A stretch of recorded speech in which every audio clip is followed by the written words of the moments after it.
Welcome. My name is Shannon Kemp, and I'm the Chief Digital Officer for Dataversity. We would like to thank you for joining today's Dataversity webinar, Data Management Best Practices, sponsored today by Reltio.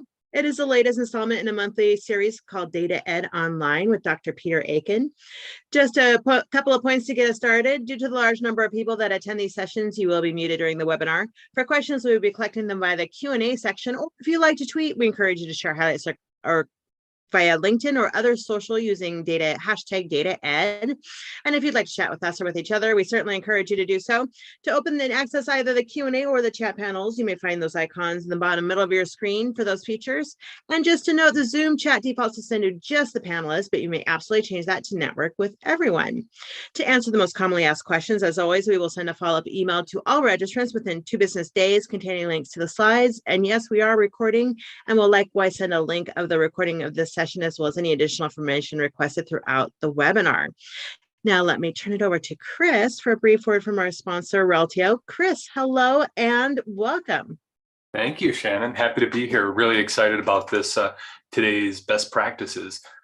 Here at Reltio, I'm going to share a little bit here for you, but here at Reltio, we turn data into action, and we really believe in and are a great proponent, of course, of data management. It's our love and our passion here, as it is for, I'm sure, many of you, if you're taking time out to listen to Peter share some great details with us today. We really do believe that data is the key to success in today's business environment, right? And it means managing data that is most important activity to an organization. And this is where we all can come into play here.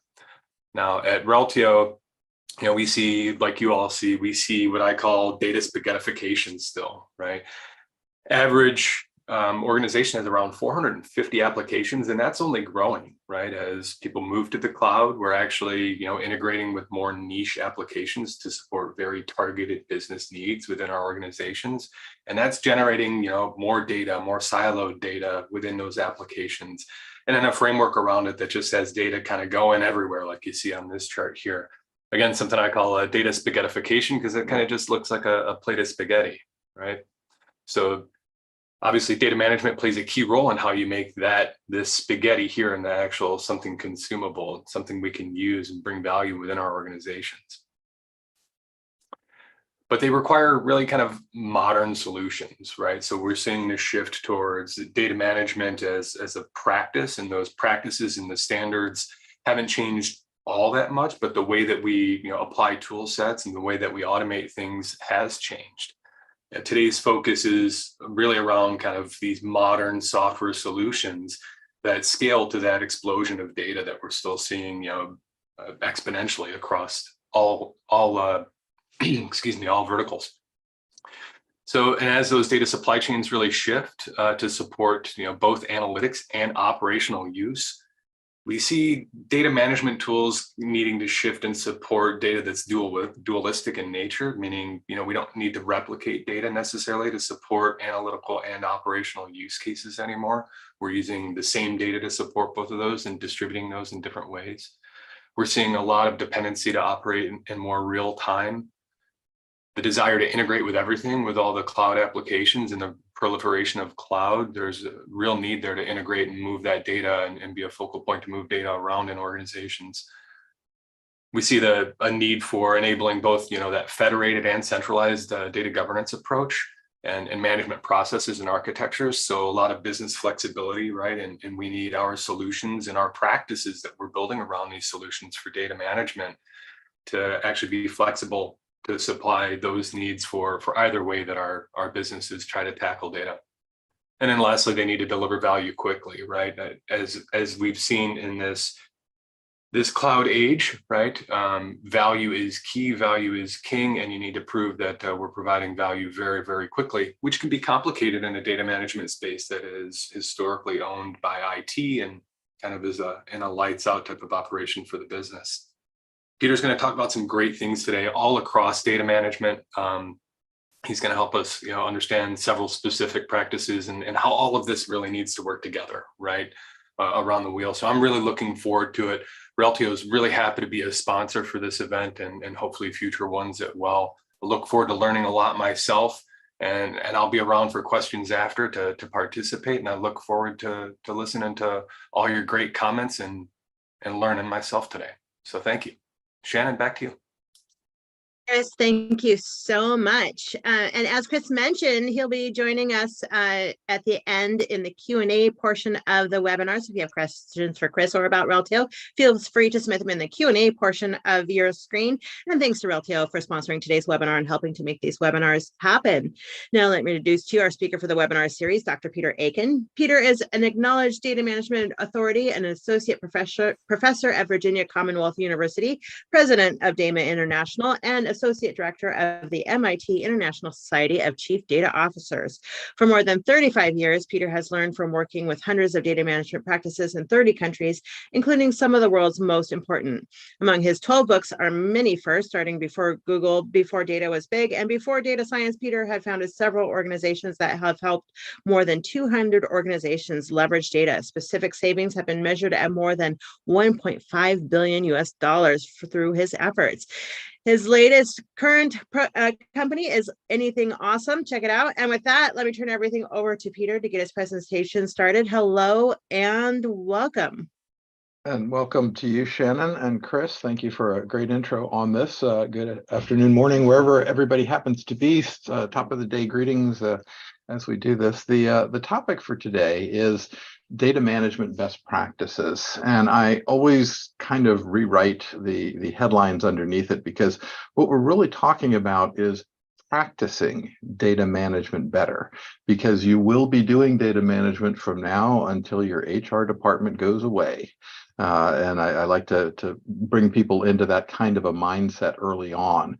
And because it's a relatively new profession compared to accounting or even HR, it's actually quite good to say that we are practicing this process, that there are things that we need to do in order to make it do better, but we certainly don't have all of the answers right at the moment. We're getting better. So I like to have, instead of an easy button, I like to have a button that says easier, because I don't think any of this stuff actually does become easy. And the reason for that is because at the moment, data volume is still increasing faster than we have the ability to process it. That means we're always outrunning our ability to do the analysis work. And this data interchange and overhead and other practices are measurably taking resources away from our organizations. There's a new source of productivity in addition to some of the other ones that I've mentioned in some of these previous events, and that is the knowledge workers and how much time they spend doing this. And it's quite obvious by looking around, by the popularity of solutions such as Reltio and others, that relying on existing technology approaches as the answer will not address the gap. Again, I'm a university professor, and I can tell you that we have failed miserably in the university community in terms of serving the public. The demand that you all have, that you think you're going out there and acquiring data scientists for, are really people who should probably be doing more about what we're going to talk about today, rather than the data science people of it. And we can go to that in the questions and answers section on this. Finally, it is an uphill battle. There is an industry type whose sole purpose is to extract data from citizens and use it to make money, or let's be very clear about it, the purpose is to sell them advertising. Advertising influences behavior. Influence behavior means actually population control. And if you haven't had a chance to look in some of those topics, or have never Googled the phrase surveillance capitalism, I would certainly challenge you all to go off and take a look at what's going on out there. Doing data better means that you really understand the vastness and the quality that data plays in everybody's life, and that you're motivated to increase your individual as well as your organizational skills, because poor data skills cost you more. Poor data skills steal increasing amounts of your time, they deliver less, and they present greater risk to the organization. And if we recognize this critical role of data management in modern life, you should ask the question legitimately, why didn't they teach us this in school? And I don't have an answer to that, but I do know that at least now that we know it, we have to encourage all of our various academic partners to do more with data. And one of the things that you'll see is that other groups like TDWI and EDMC and others are now increasingly moving into data management because they understand the critical importance of this.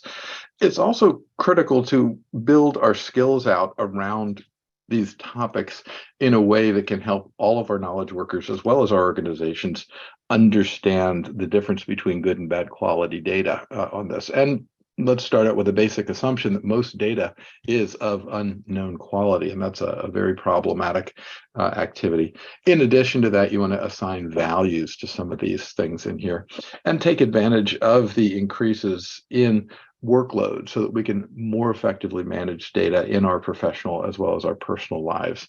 And I just want to show you a quick chart here. This is a standard Gartner a hype cycle chart for data management here. And I just want to point out a couple of things on the chart that are kind of important. First of all, if you're in the data mesh space, Gartner has said it's obsolete before it's going to plateau. So it's just poof, nothing's going to happen in data mesh, according to Gartner. Now, we may have some other people that are there. Data fabric, same thing, a very popular term recently, has fallen over the top of the hype cycle, and it's now on its way to the trough of disillusionment as well. Doesn't mean it won't be there going forward, but it is nevertheless a problem.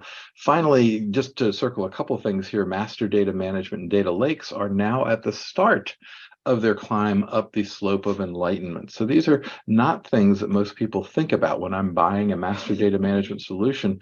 In years previous to this, it was probably not a good idea to see it falling to the bottom of the trough of disillusionment that occurs in there. And that's going to be a challenge for us all the way around. So lots and lots of things that we can talk about. What we're going to do today is look at some motivation and understand that we're unsatisfied with the current state. And quite frankly, among us chickens on this webinar, we are not making progress in substantive means.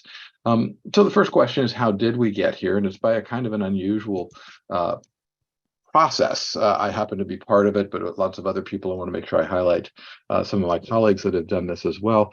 But there is a push in industry for best practices around this. And there are two real important parts. One of them is the DMM, the Data Maturity Model. The other one is something that we call the DMBOK.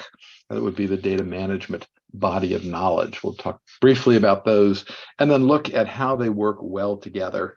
Key is that the entire architecture is held together by a weak link in the chain architecture. It means your weakest link is the area that's going to cause you the most problems in this field going forward, looking at it. We'll do just a tiny bit on strategy and talk about the need to look at all of these solutions as holistic solutions. I call it a three-legged stool on this for some very obvious reasons. And we'll look at the process of practicing. And of course, this is it for those of you that are musicians. How does one get to Carnegie Hall? Well, it's not walk up Fifth Avenue and take a left. It's practice, practice, practice.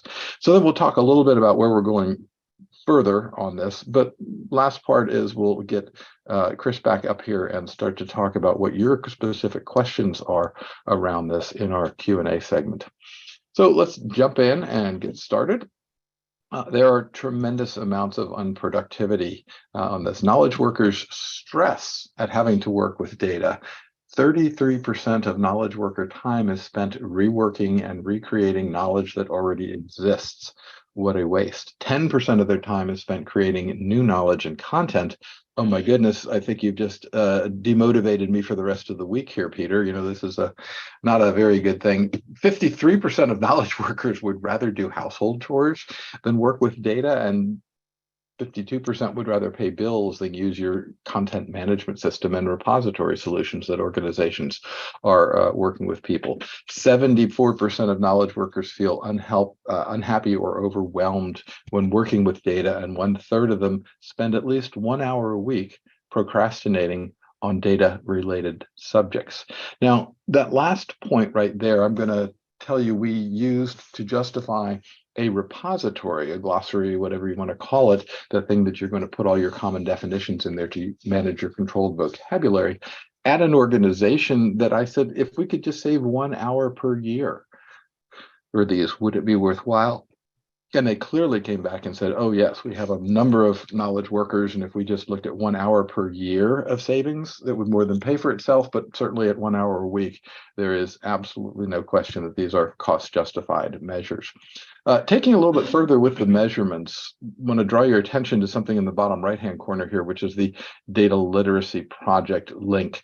They've done a great job. This is an initiative between Click and Accenture, and they have a series of surveys. They've just refreshed the website, and I haven't had a chance to go through it yet. But these are some of the last refresh, which was pre-pandemic, but nevertheless still very interesting. 14% of everybody has a good understanding how to use business data. That's self-reported. 1 in 5 of the new employees that we're going to be bringing on board, though, feel this way. So they're slightly above average, but nevertheless, we can still conclude that our future employees are underprepared for these data-driven workplaces, and that our business decision makers have similar types of activities that they are stuck with. 24% of them feel, whoops, I'm so sorry, I'm going to go back. 24% of them feel like they can actually make decisions on this. Hang on, I hit the wrong button here, and I'm going to go backwards. Because I'm going to make sure I cover this point here very, very well. So again, won't read you the stats again, but let's try it. Decision makers, again, in this process, looking at 1 in 4 of them feel very comfortable making data decisions. 1/3 are able to create measurable value from their data. 27%, less than 30%, say that my analytics projects produce actionable insights. But most importantly, when I'm sitting around a table with a group of executives, as I often do, I can say to them and look at them across the table and say, 4 out of 5 of you would pay me under the table to make you smarter about data. Let's just bring that up to the top and realize that our data literacy efforts need to be focused on executive decision makers and board members, as well as the knowledge workers that we're looking at in this. Again, just a couple more stats on this, but these are a little bit more frightening. Many organizations feel that they just have to put better quality data in the hands of their employees. The problem with that is that even when they get better quality data, 48% of employees make a gut decision instead of incorporating data into this. And it's even worse when we look at C-level suites. 2/3 of them make their gut decision. So I guess stop thinking is a criteria for being promoted at this point. That's a little bit mean, but it is nevertheless torn out by the data for sure. Similarly, when we look at data skills in the workplace and you present somebody with a data task, half of them will take it on. 36% of them, however, will find an alternate method to complete the task without using data. I don't even know what that means, but nevertheless, it is a valid saying. And 15% almost will avoid the task entirely. Now, this leads to very easy answers to the question, why weren't my data problems solved when we moved everything to the cloud, as many of you probably are in the process of, or planning to, or have recently accomplished that. And I'm going to talk specifically about that because just because you have your data in a cloud or in a warehouse or anything else, there are 3 attributes that you should be concentrating on from a data management perspective in order to make sure that these are different than data not in the cloud or not in the warehouse. The first one, I hope you all agree with me, is that data inside the cloud should be cleaner than data outside the cloud. If it's not, what is the point? If it was less quality, that would really significantly impact our ability to achieve a return on that. Similarly, the volume of data in the cloud should be smaller than the volume of data outside the cloud. And that immediately stops people and says, well, wait a minute, what are we talking about here? Well, the other aspect of it, it should be more shareable. I guess shareable is probably the right way to say it in there as far as what we're doing. But if you architect correctly and take the cloud or warehouse or digitization transformation, whatever it is that you're looking at with your initiative, and make that an inflection point, you will find that data can be designed to be more shareable. Therefore, you don't need to have as much of it. Let me be even more specific about this. If we're talking about warehousing in this case, or clouds or whatever, we tend to take this big pile of data here and we do what's called forklifting it in here. And the problems with forklifting it in there, notice, first of all, the cloud got bigger when I forklifted into it because we just said, let's just make it big enough and put everything into it. But there's no basis for making the decisions that we have about that. There's no inclusion of architecture or engineering concepts in this. And there's no idea that these concepts are even missing from the process. Excuse me. So that's a real type of an issue, and it gets even more important when you come back to the absolutely true statement that minimally 80% of the data in your organization is redundant obsolete, or trivial. If that was the case, why would you spend any amount of time putting redundant data in the same data store, putting obsolete data in the data store, or putting trivial data in your data store in order to do this? Because this is simply not the way we should be investing our money. So a more proper way to do this is actually to look at this inflection point as an opportunity to transform, clean up, make shinier, whatever it is we're going to do, so that the data in after this initiative in the cloud, in the warehouse, whatever it is that you're doing, is less in volume, is cleaner in overall quality, and is more shareable by definition than others that are out there. And again, this is the same whether you're doing warehousing or clouds or any other of these topics.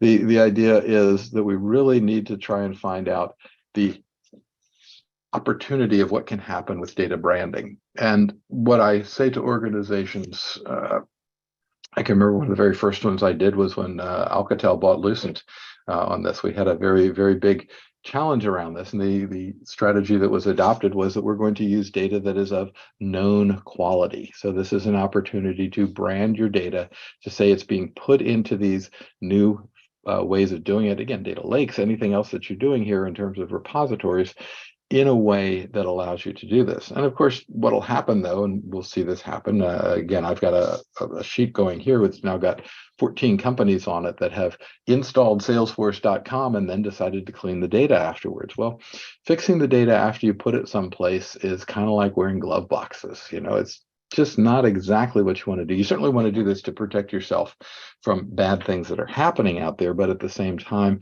it's not the easiest way to do it. And if you could do those changes before you put the thing into the glove box, it would certainly be a much more effective way of working with this. I mentioned a three-legged stool, and the three legs, of course, are people, process, and technology in order to do this. If I just have a one-legged stool, I don't have a very comfortable ride. If I have only a two-legged stool, I have a lack of structural integrity in order to do this. And yet, when we look at what's actually happening out there, this is, by the way, a wonderful survey that my colleagues Randy Bean and Tom Davenport have been doing for years. The URL is right here. You can go look at the data yourself, but they've asked people and said, you know, are you driving innovation with data? Less than half. Are you competing on data and analytics? Again, much less than half. Managing data as an asset. Again, still not good numbers. Creating a data-driven culture or creating a data-driven organization. Again, all of these things are really problematic, but the most important findings that they found in this set of surveys is that if we go back to year 2018, it's a 80-20 rule as to whether your problems are largely caused by technology or by people and processes. And of course, you can see there's 2019 results, there is our 2020 results, and there is our 2021 results. They are virtually identical, which again, minimally 80% of our data challenges are people and process based, just the same as 80% of our data out there is rot. So leadership is the only resource that we have that can come back and address these challenges. Because of course, there's this problem with perceiving these things. Again, I can't ask you all directly, but I know that there's a bunch of you out there that have gone to your management and tried to have real good differentiation sessions to talk about the difference between data management and data governance and all this sort of thing. And you know what?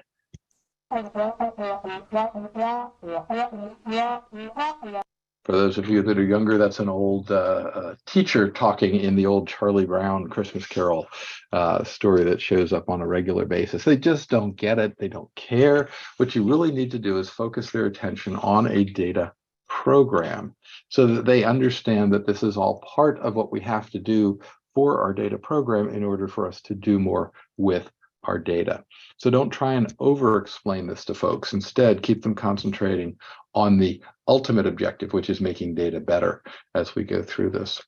I love this particular quote from Alice in Wonderland. You know, the Cheshire Cat asks Alice, where do you want to go? And Alice says, I don't care. Sorry, I don't know, says Alice. And the cat said, then it doesn't matter, right? So I get this question a lot. We want to move our data management program to the next level. Well, what level are you currently at? If you don't know where you're at, you can't measure it. You can't manage it effectively, and you don't know where to put time and energy into this process. Now, this wonderful problem was presented to me when I first joined the U.S. Department of Defense in the late 1980s. I was given the title U.S. Department of Defense Reverse Engineering Program Manager. I'm not going to say I got that for any good reason, mainly because they knew it was a function that needed to be done, and I was hired to fill that particular function. In fact, the actual task that I was first presented with was the fact that the Defense Department had 37 payroll systems. They needed, of course, one, but the fight to get down from 37 to one was going to be a political fight, as I've just shown you, not a technical fight. And consequently, we had to invent a technique that was something that the rest of the world could agree with. I say the rest of the world, the rest of the Defense Department world that was in there. A subtask of one of the things that we were doing at the Defense Department was we sponsored some research at Carnegie Mellon's Software Engineering Institute. And we were asking the questions, how can you measure the performance of the Defense Department and our presenters that are doing this, the partners that are working with us. So the questions of, if you're being asked in DoD to do things, can we say that some things are being done better than other things? And that is really where the origin of what I'm going to talk about on this happened, on this in response to research that we sponsored out there. In addition to that, I was also told to go and check out to see what the Navy was doing. Now, I was DoD corporate, so I was working out of the Pentagon, and I went to go see what was going on in the Navy and found out it was a joint seminar by Clive Finkelstein and John Zachman, and that was sort of my introduction to this space in particular. Back to the SEI story, though, Software Engineering Institute responded with an integrated process and data improvement approach. It was very, very nice. And interestingly enough, DoD came back and said, your name of the Software Engineering Institute, that's what the S here stands for, is software. So you have to take out the data portion that you did before you can turn it back over to us, because you're obviously, as the Software Engineering Institute, unqualified to talk about data. Now, we'll just let that sink in for a minute. That's the kind of knuckleheaded thinking that's gotten us so many lumps in this particular business. What happened was I was up at the SEI at one point, and Dennis Smith, who was the PI out there, said, hey, Peter, DoD didn't want something that we produced for them. Would you like it? And I said, well, absolutely. I'd certainly take a look at it. And it grew into this CMMI, DMBOK type of work, et cetera, et cetera. I want to introduce you to our departed colleague, Bert Parker, who really took this on from me. He went over to the MITRE Corporation in October of '94 and started to work on this. This is the paper we wrote out of it. If you have any interest in it at all, I guarantee you it'll put you to sleep. But the real key for it is that it gave a very generalized approach to process improvement. And that's what we're going to talk about in here, because you will need to look at your own areas and find out at what level are they, and then how can you improve them in order to move next. So this gives us a normative model for data management. It's required, and you need to understand the scope in order to do this, so that we can organize these key practices and report on what actually happens here. So again, I'll include this paper in with the slides that come out of this particular event so that you can read this if you want. I've never had anybody complain they didn't go to sleep, so it'll probably be quite useful for you.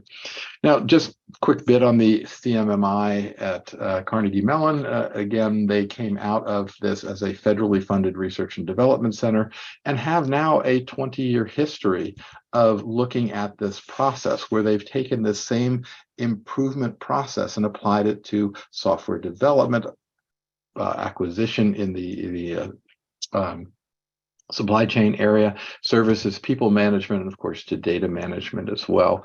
There are training and certification programs that they have, but recently they sold all of this stuff to ISACA.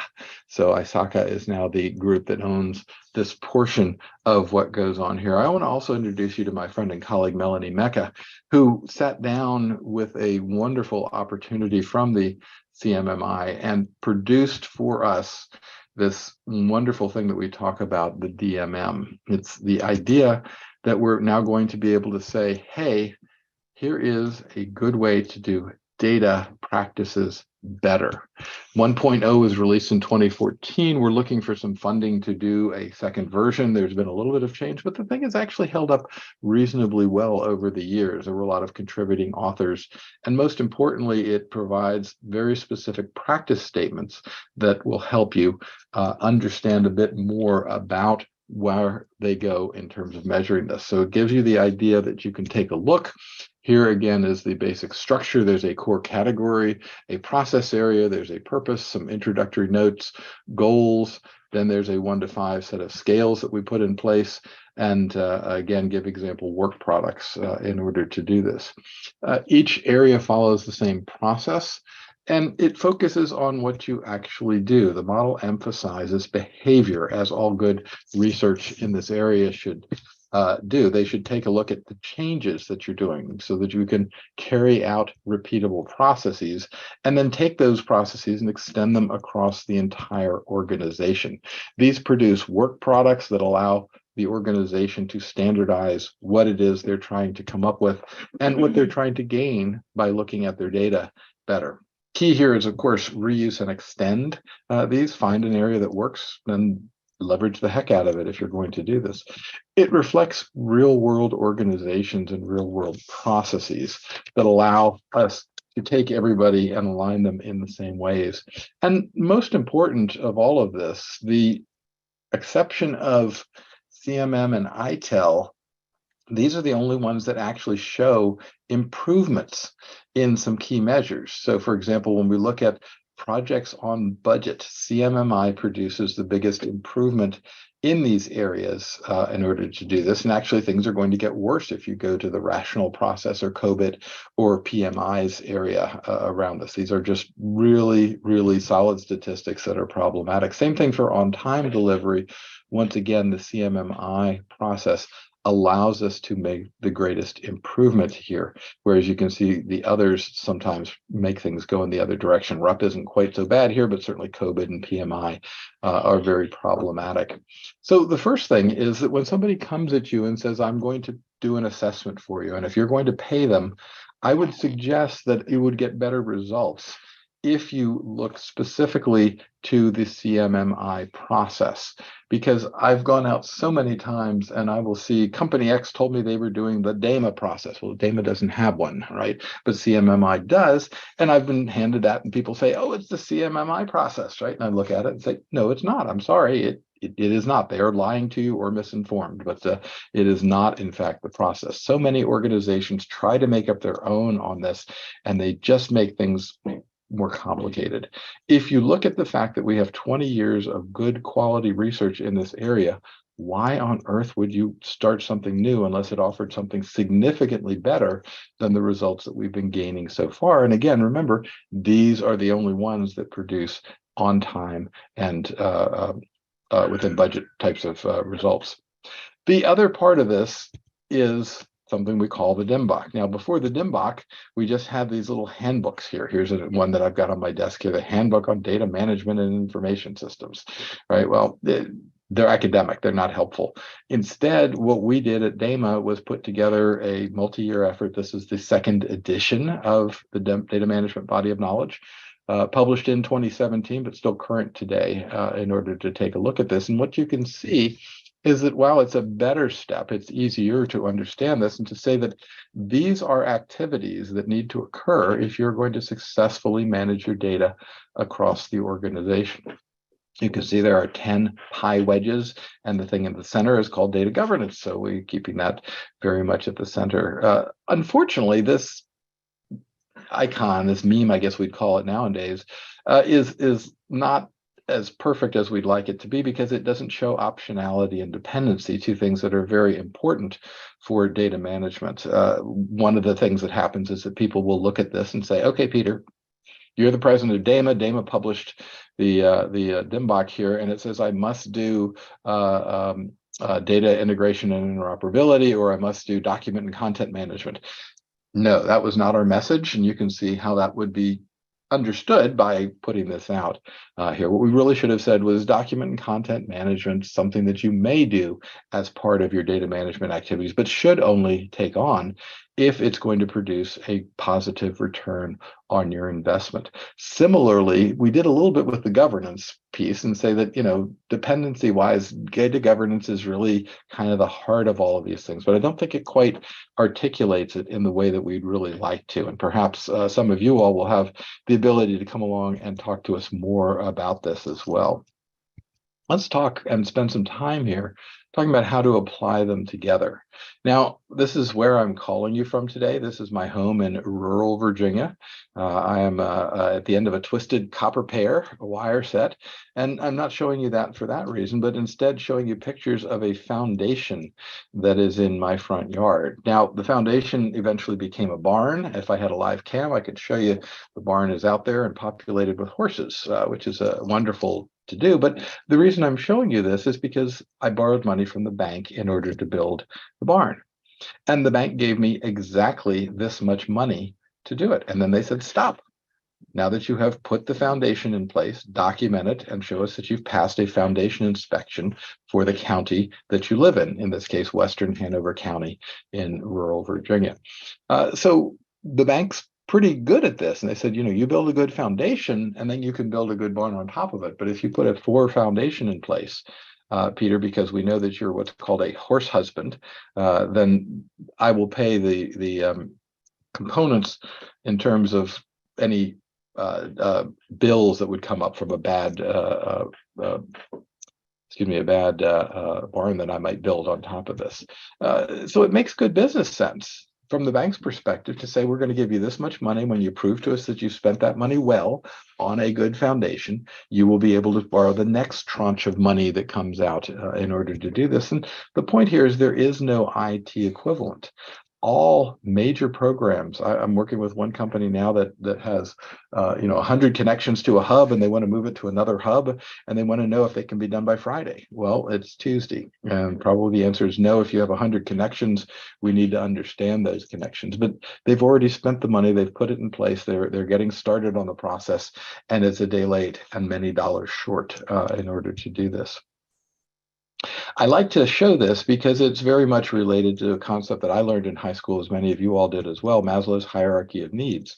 Maslow was very astute in understanding that if we have food, clothing, and shelter needs that are unmet, we will not be able to be safe. The second layer is dependent on the first layer in order to do this.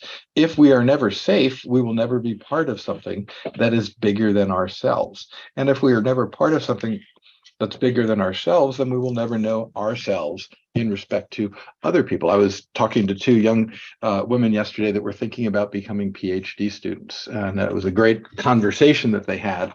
And they said, wow, I didn't realize that the demand was so huge out there. Well, yes, absolutely it is.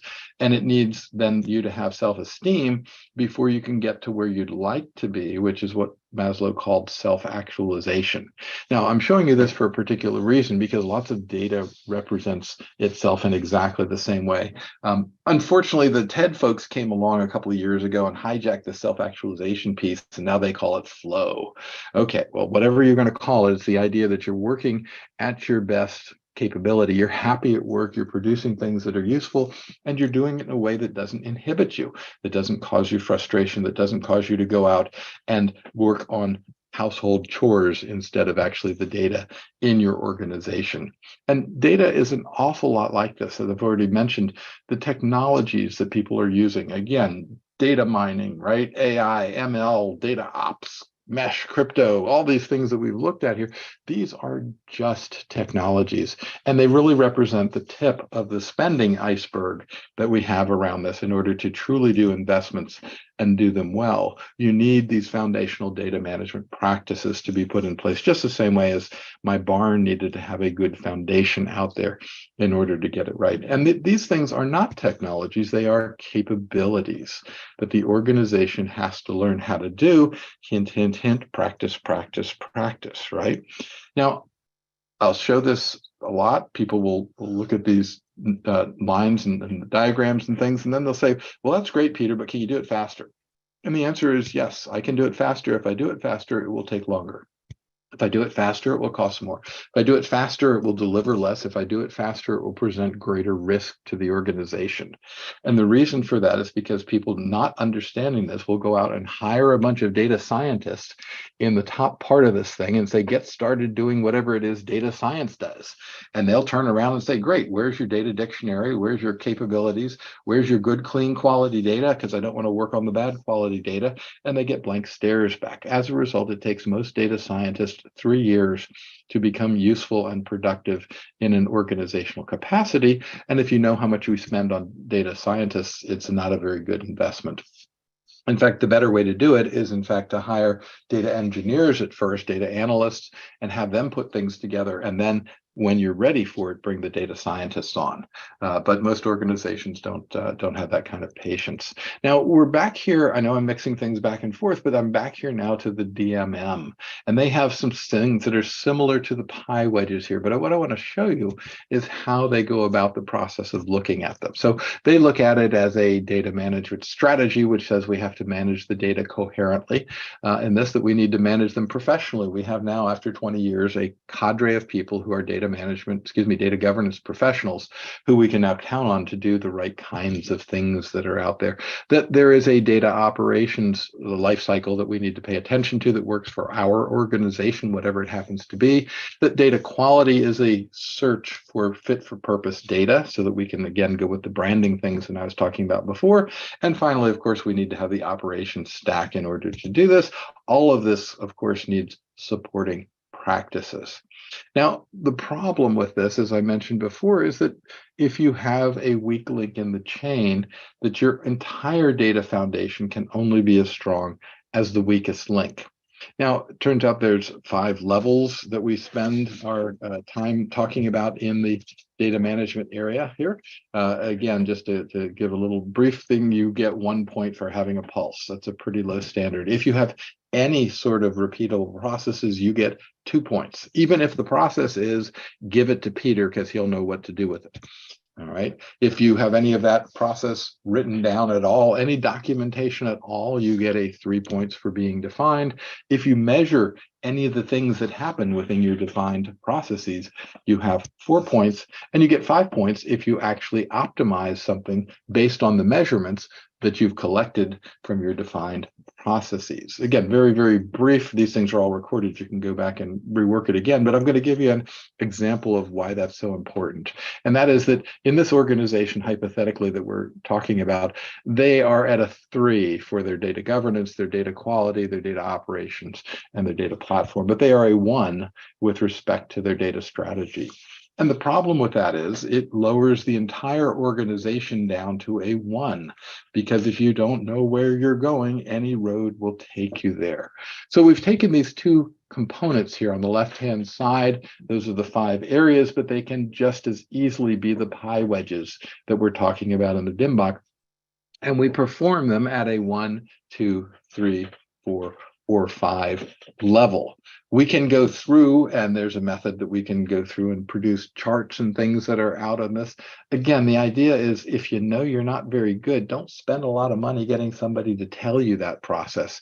This type of detail is less useful at that point in time. But as I mentioned before, we can do this over time and look and see how things are going into place with the various measurements here. So these are ranges of where the practices are and ways you can help to dial in the overall process. As I said, not a lot of time investing to tell you that you're at the beginning of your journey, but do look at this assessment process to uncover points of excellence that you do have within your organization. I've never failed to walk into an organization. As Shannon mentioned, I'm up to over 1,000 organizations that I've individually looked at specifically in this. And there's always wonderful pockets of excellence that are in there where the people don't know how good the data management practice is actually being. And then let's see what we can do to take those pockets of excellence and expand them to other parts of the organization as our first step in the process. Now, when we get these results, we can produce something like this. This is a chart that I put together several years ago when the insurance industry asked me how they were doing. You can see the answer here is they weren't doing very well. as a group. These results are data the insurance industry has come much since then. And in fact, the insurance data management industry took these results and particularly focused in efforts in order to do that. Same thing here. This is an airline that I did this with. And if you can imagine the airline looking at this and going, so I see some ones and twos up there. Executive management at the airline really doesn't care until I say, by the way, here's where your competition is. And they go, oh, the competition's ahead of us. Now, even if you only get that across to them with this type of a chart, it's actually a really good way of taking a look at it. We can also look at this compared to all respondents and see whether the airline industry is better or worse. Most importantly, though, it shows the challenges. Remember, our model is if I don't take these ones and make them into a two, there's no way the organization can ever get to a three in order to look at this. One last example on this one, notice I have the World Bank logo on here because the World Bank actually published these results. This was kind of a fun one. We went in and looked at their treasury operation and their information systems group, and both of them were kind of low. Okay, ones. But when we went to their business component and said, how are you doing from a governance perspective? They were doing world-class work. And that was something that they hadn't realized. Until you compare yourself to everybody else, you don't really know. So in this case, the matter of learning more about data, how to do data better, was a matter of walking down the hall, go from Treasury and the Information Systems Group to the International Finance Corporation, which was doing excellent work around all of this. Piece of bad news for all of us in general, between 07 and 09, we've been measuring these maturity levels and they just haven't changed, particularly when you consider how much more data has come into place. There's another measure we can put on this as well. This is something called the National Assessment of Adult Literacy. It's recently been transitioned to another group, but nevertheless, they've still been measuring literacy, numeracy, and digital problem solving for years and years. And of course, once again, just as the chart before, we're not getting better about this. And data is, of course, crazy out of shape, going nuts in terms of what we're trying to do. I like to use the definition of strategy that comes out from the military as opposed to the one that most management consultants use. Strategy is a pattern in a stream of decisions. So for example, if I am looking at a cycle of a problem, I like to apply what's called the theory of constraints to it. You start out by identifying your problem, exploiting your constraint, subordinating everything else to it if the quick fix doesn't work, and making it an actual program if we don't get it right. Again, these are things that we can do, but if it looks a little complicated here, this is really just plan, do, check, act, standard Deming quality improvement cycle around this. You need strategy though, because you can't have something that says, well, what do we have? We pull out the manual that says the good guys are here and the bad guys are there. Or if we find the good guys are here and the bad guys are there, or the bad guys are here and the good guys are there. All of these are problems from a strategy perspective. And if somebody tells you that strategy is really good, just ask them to go back and read what their strategy was in 2019. You'll see that most everybody's strategy was completely disrupted, but that those organizations that had a more flexible and adaptable strategy that was focused on a pattern in a stream of decisions did better throughout the pandemic than other organizations that had a very rigid strategy. This entire discussion is summed up very well by a quote from Dwight Eisenhower, who in addition to being our great general was also president. And he said, in preparing for battle, I've always found that plans are useless, but that planning is indispensable in and of itself. Now, we need to also talk about the idea that the leverage point in this for data has got to be well-performing, high-performance automation. And that's difficult to do if your relative literacy of the organization, supply of the data, and standards that are used in the organization are of uneven quality. So a focus on data management all the way around is to try and address these, to harmonize them, to make sure that they will work correctly together, so that when we put them in place and put them in work that starts to achieve our organizational objectives, we understand the value that engineering and architecture have to do. In fact, I had to travel all the way to India to see a Deming quote on a cash register at this very tea farm in India where I took this picture. that said quality engineering and architecture products do not happen accidentally. And if we add the word data into that, of course, it is still even more true. So let's take a look at how this would start to work. Again, you may have an idea that we're trying to do something with data, and we think that we need our three-legged stool. Well, the three-legged stool also says you probably need to have at least three components in order to do this. So here's our first attempt at this. That we're going to do 1X of data government. We're going to do 1 unit of data quality management. We're going to do 1 unit of data warehousing in order to do this. This is the three-level stool that you really need to have. And I've found most organizations do not have success trying to operate within a single pie wedge. However, as your project evolves, same project, you may go in and do some more data warehousing and some more governance, because those two we're going to need. But now we've shifted our focus from data quality over to metadata management and put together our project in this fashion. Our third version of this, again, depending on what happens, we may discover that the metadata management was good, but we also need to include something called reference and master data management. Notice what's happened here in the process of going through this exercise. The organization has had 3 practices at data governance, 3 at data warehousing, and 1 each at reference, metadata, and data quality in order to do this. The idea of finding also where you start your project is going to be something that I like to call a lighthouse type of an activity here. This is the idea that there are certainly things in your organization that if you had better data support for it, it would further your organizational strategy. Similarly, you have in your organization data that's in use by the business, but can be improved. And the intersection of those two will be better than either one of those by itself. Finally, you may have the opportunity to practice some data skills. And only when you have that really good set of all 3 of these things coming together is the sweet spot really set up to well set you for what needs to happen going forward on these particular projects. I mentioned before, I like to do this in a Bruce Springsteen kind of way. I won't play the whole clip here for you, but he's at the moment getting ready to play a song that came out in high school when I was there. And the key, of course, for this is that his band is a wonderful band. But more importantly, they've taken some very good music and not just improved the data that goes into it, but in fact, practiced and practiced. This band has been together 40 years, so they are absolutely phenomenal at making music. And the only ticket that's hotter out there at the moment is the Taylor Swift tickets instead of the Bruce Springsteen tickets around all of this. So let's talk a little bit about where we need to go next in order to do this.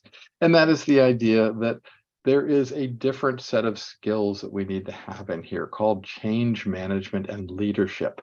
And if we can get people to do things the new way instead of the old way, we've actually achieved change. It's one of the hardest things that we have to do in organizations.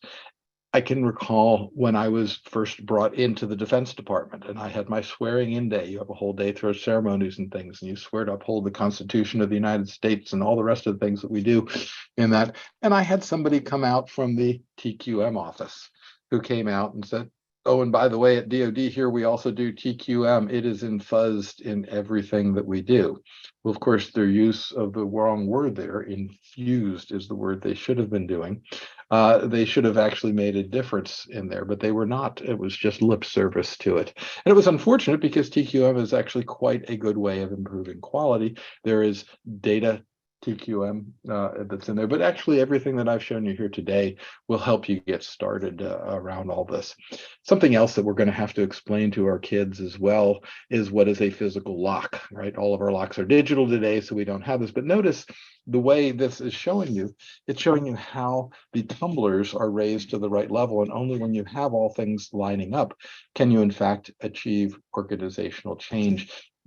And it turns out from a data management perspective, you have exactly the same type of equation here. So I've walked into organizations where I see there's a good vision, great skills, wonderful incentive and action plan, and lots of frustration. What are they missing, of course? Well, they're missing resources.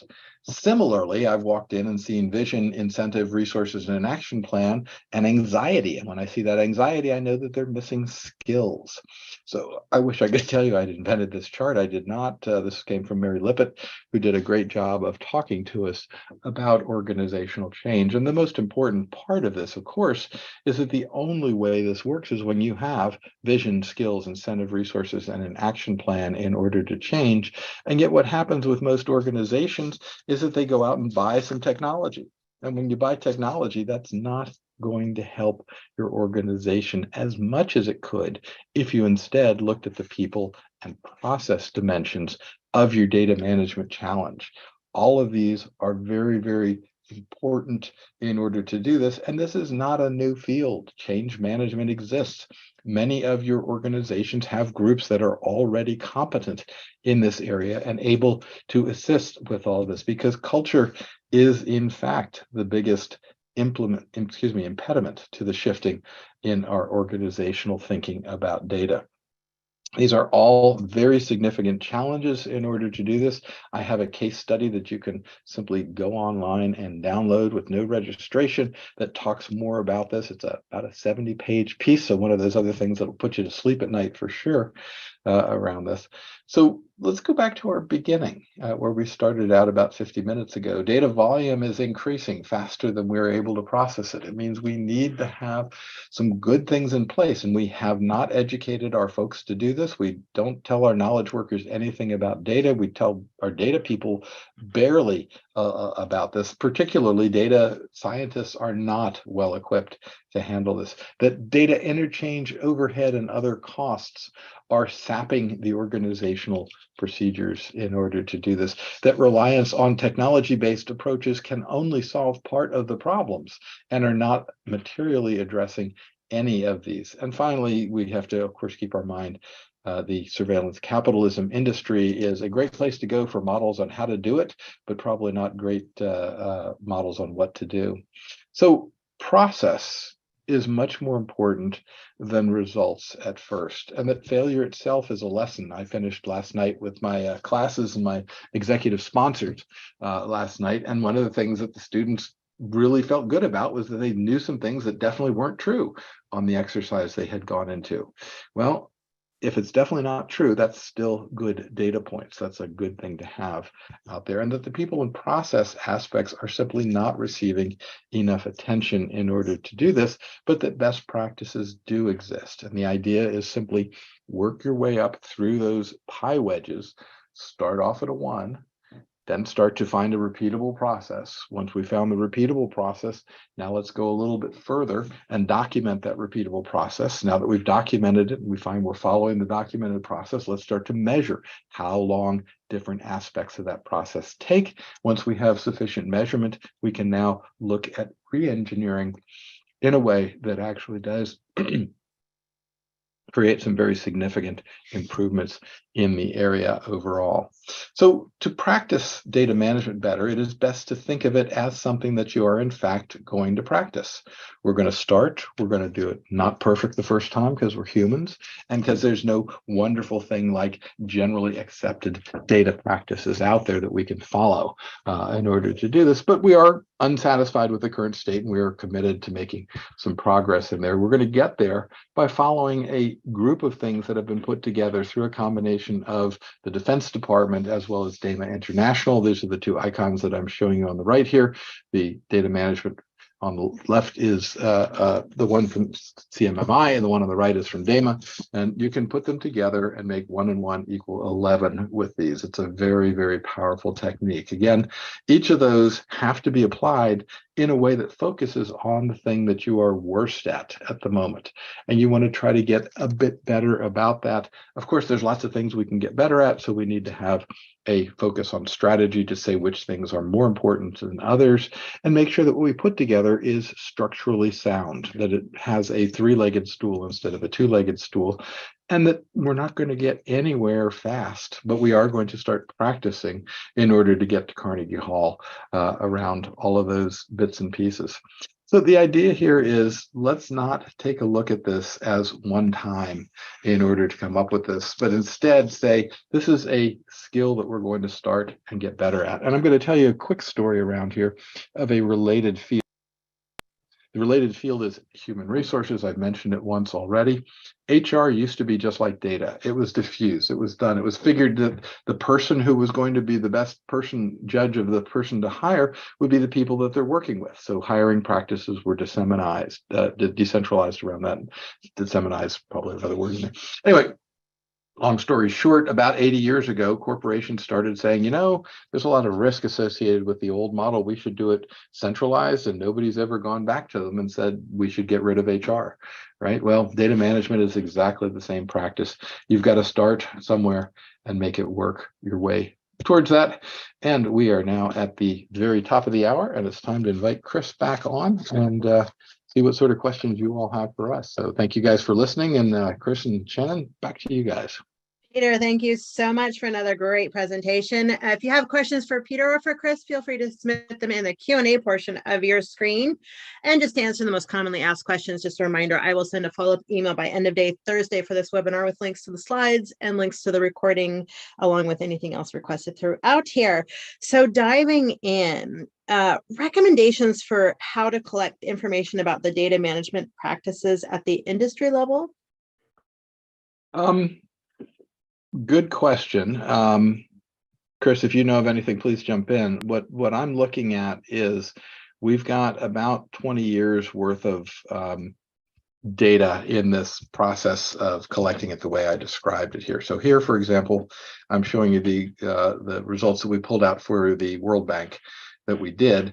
The purple and the teal lines that are showing the first two in each of the groups are World Bank, as well as the long line, the IFC, the sort of blonde colored line there. But we do have industry benchmarks, and I can go back through some hooks and crooks and have some data that we can say, hey, for example, I can tell this one too. The airline industry, I'll just tell you that the airline, when I showed the competition, they told me, well, they weren't going to do theirs until we had done a competitor of theirs, and they wanted to use this process to see what the results of their competition were.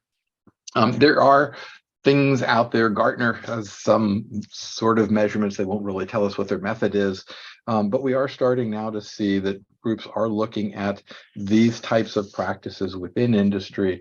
And it's probably no surprise to you, the financial industry, being the most heavily regulated, is also the industry that does best in these practices, mainly because in order for them to comply with Basel III or any other things that go on, Klinger-Cohen, it's the one that came after Enron, Dodd-Frank bill, I think it was, required them to pay attention to. They are better. As you move further away from that, manufacturing is going to be your next most mature industry, because manufacturing understands quality very, very well. And that is a really good place to apply in this type of a context here as well. After that, though, it's sort of catch as can. And I would also say one other piece of measurement here is that 1 in 10 organizations formally attempts to try to do this. So if your organization is making some attempt, you're already in that top 10% of organizations out there. Because remember, people who don't understand or care about data aren't going to be on a webinar. They aren't going to be looking at their data management practices. So the fact that you have somebody in your organization besides yourself interested in this is a really wonderful thing. If you've got specific questions about industry, feel free to reach out to us. We'll be happy to dive into more detail there, but that's I think a good answer to that. Chris, anything on industry types of performance in there you've seen in your travels and things? No, just it kind of is a negative space type of thing, right? Okay, so the fact that we don't space. see it, right? I mean, you just don't see it. You don't see a lot of organizations that actually understand the level of their own data maturity, and it's kind of a shame, but we don't see a lot invested into that level of discovery in organizations. Yeah, it really is something that we should invest more into. Again, the other analogy that I like to say is If you've got a brand new Tesla that you've just spent a fair amount of money for, and you've got a 16-year-old and it just snowed outside in the Washington, D.C. area, something I'm intimately familiar with, you probably aren't going to hand the fob to your Tesla to the 16-year-old and say, good luck, go out and try and drive in the Washington snow traffic, because nobody in Washington, D.C. can drive in the snow. People who know how to drive stay home, and people who don't know how to drive in the snow get in their four-wheel drive things or their SUVs and go crash. Is basically the way it works. So don't look for a happy outcome based on that, and do the same kind of a rational process. Okay, so we're doing something. We know it costs us money. Again, go back to my data sandwich analogy that I had earlier, and we're having a lot of. One organization I worked with actually had to stop selling things to customers when they ran into 10,000 errors that occurred in a day, because they knew they would never be able to fix the errors before the next day's work started. And so they would always be at the end of an ever-growing pile of things. Well, at least they could do math in order to do that. But it was about a 10-year journey for them to completely get transformed around, which is one of the reasons we have to make sure that management understands that there is a journey in place, that we are improving, but it's not going to happen on their watch. It's probably going to happen on their successors' watch. But you still need to put the effort into it, because if you don't, you'll never have the chance to get better at that. One more thing, I'm sorry, just keep going on, but I had a brief chat this morning with somebody who I hadn't talked to for literally 15 years, and they were at a company that got acquired by another company. I said, gosh, you guys used to be really good at this stuff. What happened when you were acquired? And they said they threw it all out. They didn't see any value in it. And guess what? We're struggling in the marketplace now. Not surprising information. Thanks, Shannon. Great question. Just to note that the questioner is from higher ed. If there's Inside joke anything for all of about us. the industry that you want to add on, because I know you are in that industry as well. Yeah, well, first of all, we do have an interesting thing happening in higher ed. If you all haven't heard, we have about a 15% drop in students coming up in about 3 years. The reason for that is quite obvious. We were all around here in 2007 when the oopsie occurred, and people decided to stop having lots and lots of school-age kids. So we have about a 15% drop in enrollment. I don't know about any of your businesses that can turn around and say, oh, great, in 3 years, we're going to have 15% less customers in order to do this. So clearly, we have initiatives that are out there, like how to sell more goods and services to students that are coming to class. And it's like, no, that's not the right answer. We need to actually readjust our capacity downwards. That's going to be interesting on that. And of course, researchers in the university community are a particularly interesting animal. Yes, there are some things that have been done in the university community. I'd be happy to take them offline, but that's probably not for everybody else on that. But absolutely, there can be some things happening in those areas. Okay. So any recommendations for evaluating data management practices? I've already purchased your book, Monetizing Data Management and How to Measure Anything by Hubbard. I'm wondering if there's a resource specific to expressing the value of data management practices as a tool for justifying a C-suite investment. I think that the measuring data, Monetizing Data Management book is the closest thing that's out there. You've already mentioned Doug Hubbard's book. I'll put in a little clue for it there. Doug was inspirational to me. He's out of Chicago, gives great seminars, well worth your time and effort.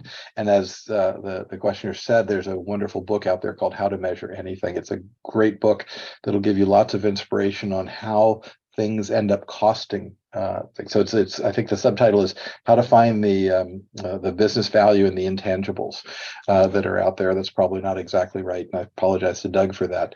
The other book I would mention, although it's probably not going to give you the guidance that you want, it's certainly worth reading, is Doug Laney's Infonomics. Wonderful text that he put together about the same time. It's 1/3 PhD dissertations. It's 1/3 really good advice, and it's 1/3 Gartner marketing stuff, but it's still well worth reading in there. That said, the process is pretty straightforward. What you want to find out is, where are your knowledge workers spending most of their time in those unproductive areas, and are there things we can do to help them? Again, very, very clear that if you're in the process of creating new knowledge as a knowledge worker, your inputs are going to be important. And if you spend 30% of your time looking for inputs that should be right in front of you, you should be able to improve the flow into that process, of data into that process, and help those individuals become more productive. So I like doing process modeling, process architecture, and things like that to help out. Again, Chris, I'll go back over to you. When you walk into an organization and see they're just getting started, how do you tell them to get, what sort of resources do you point them to? What sort of things do you have them think about? Follow the data, right, is really the key concept that we tend to provide to them, that works, right, that is an action item that they can take on and own and execute, which is essentially what really they're looking for.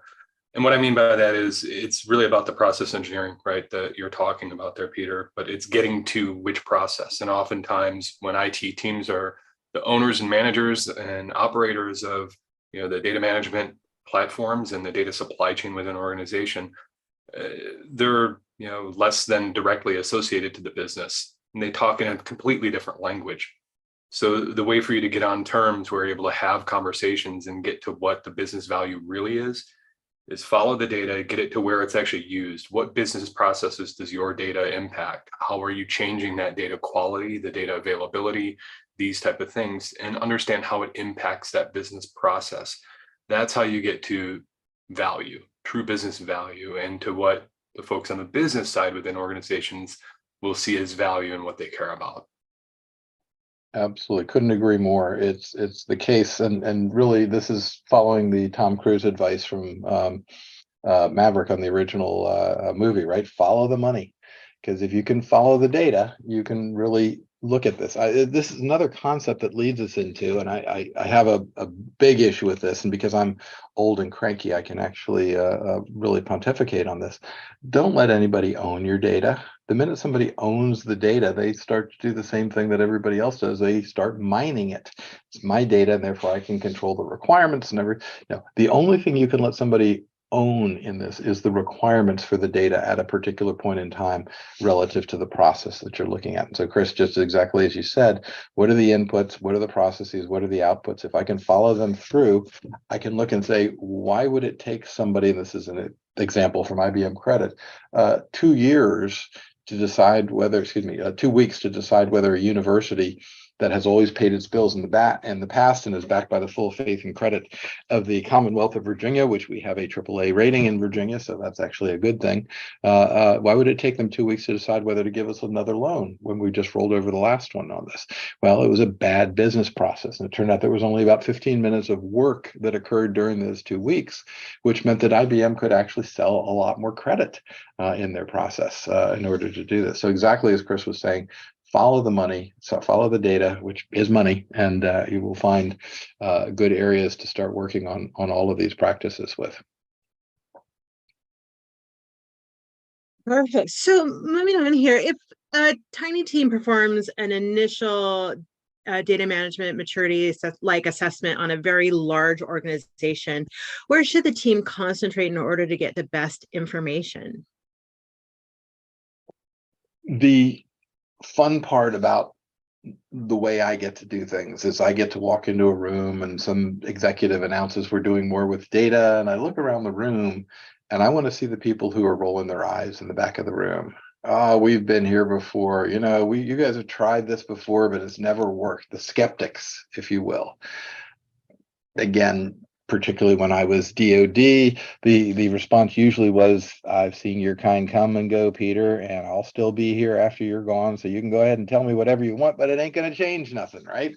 Well, those skeptics know what the real problems are in the organization. What's preventing the organization from making that graduated leap to go from an initial place to a managed place, from a managed to a defined.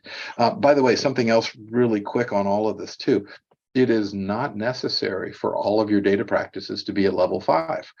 Your organizations are making money and are, for the large part, profitable at this point in time.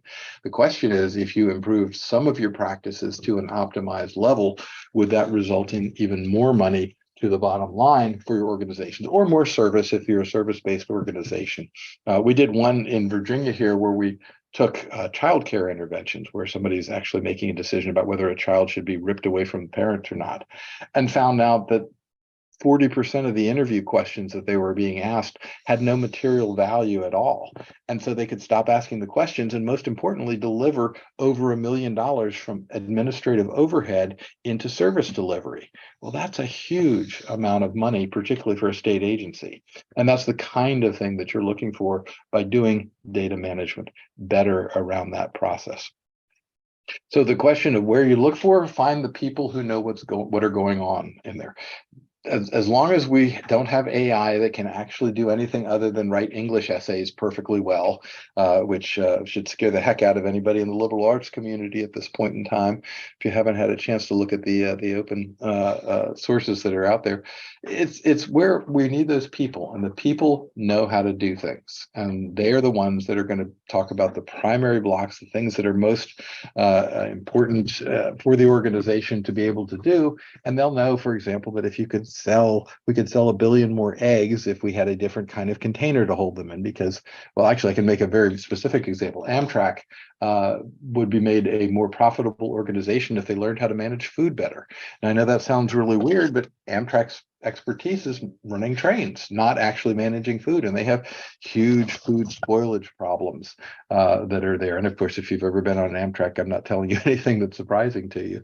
But Amtrak clearly needs to learn how to manage its food better and the data around its food, so that they don't have as much spoilage in the warehouses, which is the thing that's really been hurting Amtrak from a profitability perspective. And that just seems crazy, doesn't it? Right? Amtrak runs trains. Why would we expect them to be good with food? Well, food's part of the process, and it's clearly something that Amtrak is looking at in order to get better and become more profitable. Again, I babbled on a bit. Chris, when you walk into organizations, where do you tell them to start?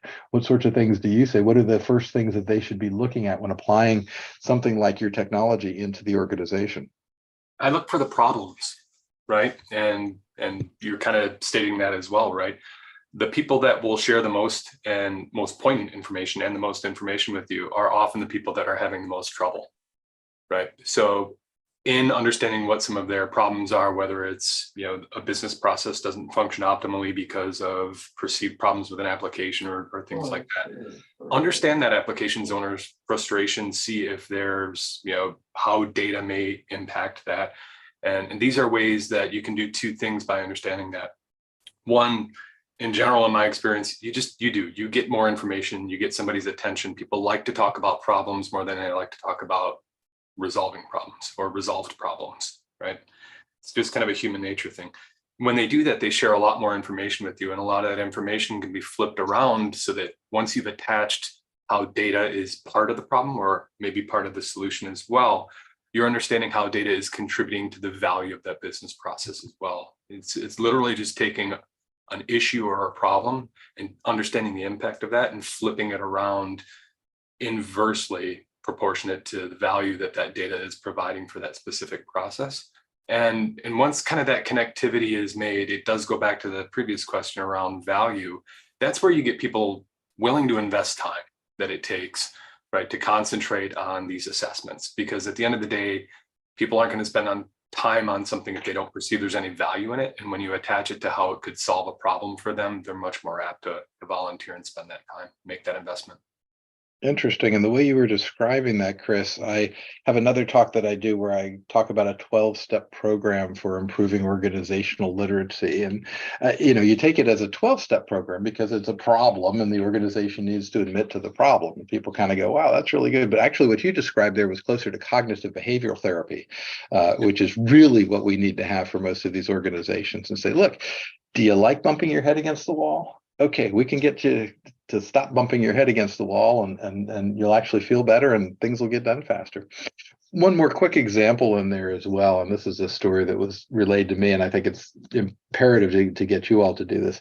Xerox had a expert system that they had put together at one point in time that was supposed to help Xerox repairmen repair the Xerox machines. Now, this was back in the days when Xerox machines were big. They would occupy corners of the room and things like that. And nobody in their organization would use it. And they finally went to the Xerox repair people and said, well, how do you diagnose the problem?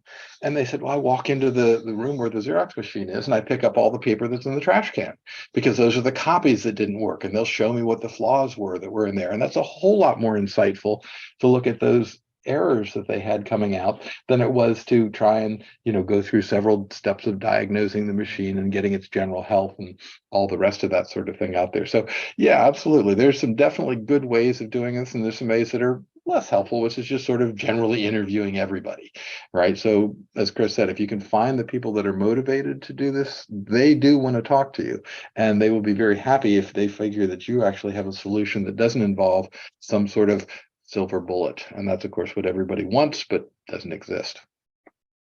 Shannon, great question. Let's do another one here.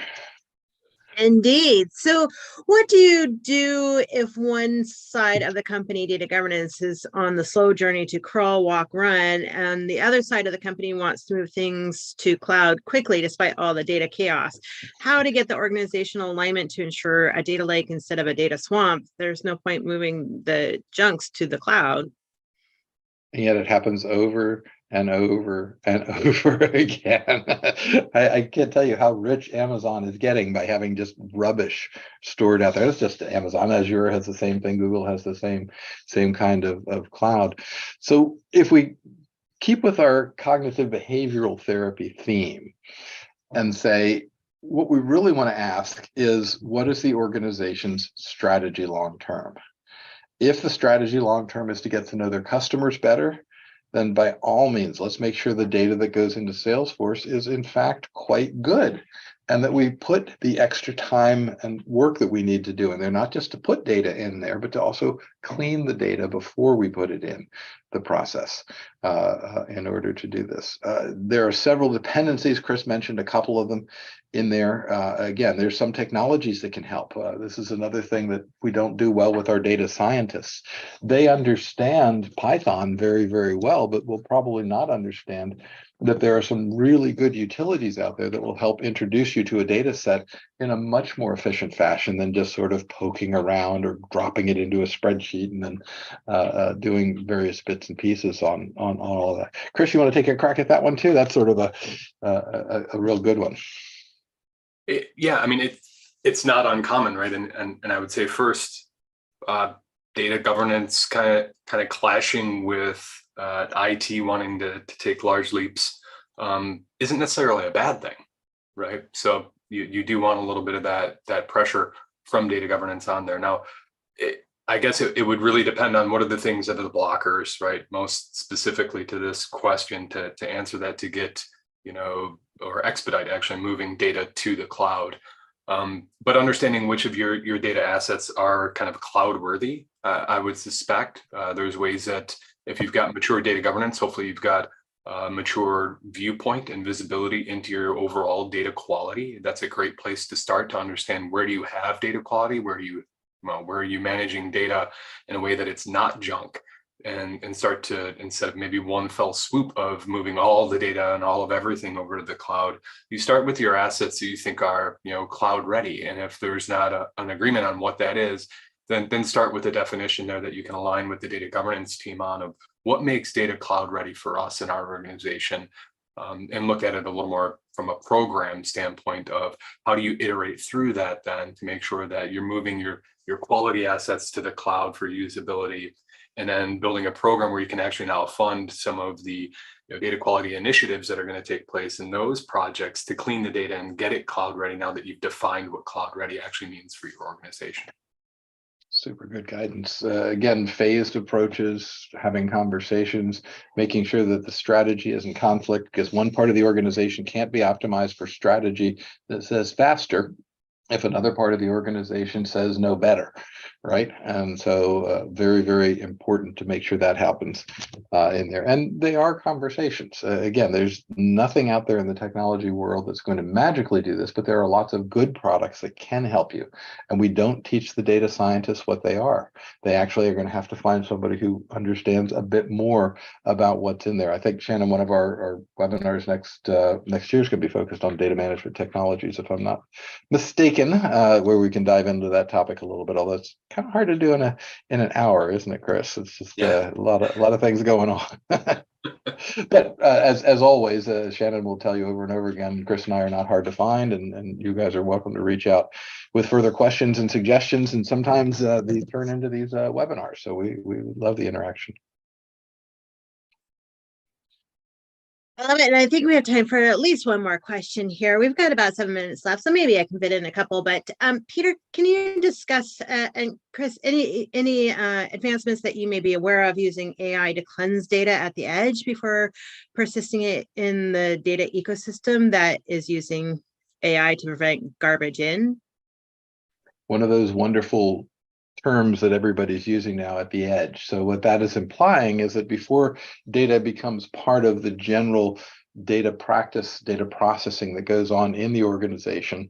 By the way, notice we've come full circle on that now. I originally started out, I was a data processor, and now we're going back in and realizing, yes, you do need to process the data in order to do that. And there's lots of things. Mainly they have to do with design, which has become a skill that business has not paid attention to. Again, even in my university mandated curriculum here, they get a course on analysis and design in the same semester. And oh, by the way, let's throw in project management as well, which is just a real disservice to the students. And so the idea is we would understand these requirements, but then we would design them in such a way. So let's, for example, I like telling this particular story, but it does represent. Director of a hospital called me one day into a meeting. I was there. He wanted to announce this very new initiative that they were going to do. And so I was on the podium with the hospital director, who announced that we were going to now become the knee surgery capital of the upper Midwest. And we had done so much knee surgery at this particular hospital. They were going to put a new wing on the hospital. There was grant money that we were going to use to buy new equipment, and we were going to train everybody up because we were doing just an amazing job with our knee surgery stuff that we were doing at this hospital. Now, from the podium, I'm observing those people in the back that Chris referenced earlier, who we definitely want to talk to. And of course, I went right to them and said, okay, why are you guys laughing? What's going on here? And they said, well, the hospital director doesn't realize that the default hospital admission code is knee surgery. And you just go, oh, no, right? This is not really, yes, sure enough, this very smart individual had grabbed data and tried to make decisions with bad data and just had no ability to do a good job with this because they forgot this one little fact that if you don't have anything else going on, they get checked as knee surgery. And it turned out to be way overemphasizing the amount of knee surgery that was actually occurring in the hospital. They didn't bother to cancel the grants. They went ahead and invested in it, but they clearly knew that it wasn't all about knee surgery. I don't know, Chris, you got something similar to that, or another bit of guidance for everybody? But oh yeah, it's a chuckle that my son and I have once in a while. He is a chemistry grad, not chemical engineering, just straight on chemistry. So definitely, I use the word lovingly. He's definitely a chemistry nerd, loves it. So we always laugh because we see the words GMO put on everything. It's kind of a trademark buzzword now, right? And to be honest with you, I feel like that's where we are with AI and machine learning still today.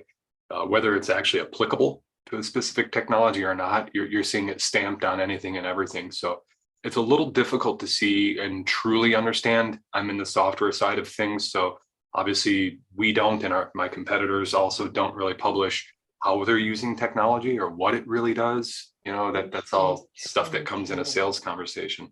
So it's tough to assess how far along we've got, what's really out there, how people are integrating at the edge. We know that everybody's still focused on, from a data management perspective, in the data supply chain. So your typical verification, validation, cleanse, and enrich activities, there's investment there definitely, but again, it's within the data supply chain, within specific aspects and capabilities around data management practices in their entirety. And I'd say any of the software solutions that tend to focus on either all of the data management capabilities in the wheel or even just individual ones, they are looking to machine learning and AI, but again, primarily from the data quality aspects of cleansing, validation, standardization, and enrichment at this point in time. There is enough going on in these areas that we've managed now to, as the questioner said, sort of start nibbling around the edges. And so it is possible to put, again, I don't want to say AI, but things that can check things, right? Which is really more rule-based than AI-based, but nevertheless passes for a lot of what AI passes for in these days in order to look at this. So when you get a number in, one of my favorite things that I've seen over time is that a sensor will go out and record temperatures of 0 in certain parts of the country because we didn't have electricity during a storm. Well, you wouldn't want to make sure those zeros go in as the average temperature because they are really nulls instead of zeros. And we need to make sure that these things are recognized. But take a look at your various devices that you have and go into your Photos app on them and ask it to find a picture of a horse or a zebra or a snake. This is what machine learning is capable of. If your phone is sitting around doing nothing, some piece of software crawls through all your photos and reads every piece of text that you've taken a picture of. That's kind of interesting for starters, and can look at various animals and identify them. Well, that's nice and it's helpful for us, but we didn't have a business problem that we were asking these folks to fix. And that's really what it comes down to. How well are we able to understand these things and say, this is not an isolated case of this thing just sends us the wrong data in this case, but we can put some intelligence out there to try and catch these things early on, and that just follows the general Deming quality cycle in order to do that. So we're getting closer, but at the same time, we're not to the point where we can recognize bad data necessarily when it comes in, but we can do some things to make it better. Again, not perfect, not easy, but easier, right? And I guess that's a good piece to conclude on, isn't it, Shannon?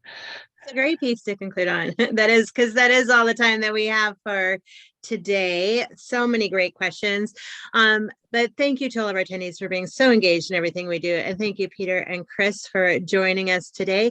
And of course, thanks to Reltio for sponsoring today's webinar to help make these webinars happen. Just again, a reminder, I will send a follow-up email by end of day Thursday for this webinar with links to the slides and the recording from today's sessions. I'll get you the links to the books as well. Thanks, everybody. I hope you all have a great day. Thanks, Chris. Thanks, Peter. Thank you. Thank you, Shannon. Thank you, Chris. Thanks, everybody.